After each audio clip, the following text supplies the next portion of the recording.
Hello friends, നിങ്ങൾ furniture make ചെയ്യാൻ plan ഉണ്ടെങ്കിൽ വുഡ് സെലക്ട് ചെയ്യുമ്പോൾ ശ്രദ്ധിക്കേണ്ട കാര്യങ്ങളിൽ ഒന്നാമതായി 15 ഇഞ്ച് റേഡിയസ് ഉള്ള വുഡായിരിക്കണം സെലക്ട് ചെയ്യേണ്ടത്. കാരണം അതിനകത്തായിരിക്കും കൂടുതൽ ഇപ്പോൾ ഈ വീഡിയോ കാണുന്ന പോലെ സെൻറ്റർ പോർഷൻ വരുന്ന കാതലായിട്ടുള്ള ഭാഗം കൂടുതൽ ലഭിക്കണമെങ്കിൽ 15 ഇഞ്ച് എങ്കിലും എടുത്താലാണ് കിട്ടത്തുള്ളൂ. അതേപോലെ തന്നെ രണ്ടാമതായി നോക്കേണ്ട കാര്യം ഡ്രൈ വുഡ് എടുക്കുക.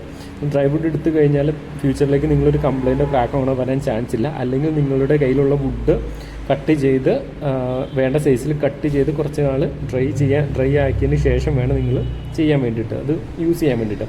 അതേപോലെ തന്നെ നമ്മുടെ നാട്ടിൽ കൂടുതലും കിട്ടുന്ന വുഡാണ് ടീക്ക് വുഡ്. അപ്പോൾ നിങ്ങൾ ടീക്ക് വുഡ് ആണെങ്കിൽ അത്യാവശ്യം നല്ല വർഷങ്ങളോടെ നമുക്ക് ഈട് നിൽക്കുകയും ചെയ്യും. നമ്മുടെ നാട്ടിൽ സുലഭമായിട്ട് ലഭിക്കുന്നതായിട്ട് വുഡായിരിക്കും ടീക്ക് വുഡ്. അപ്പോൾ ഞാൻ റെഫർ ചെയ്യുന്നത് കൂടുതലും ടീക്ക് വുഡിൽ ചെയ്യാനാണ്.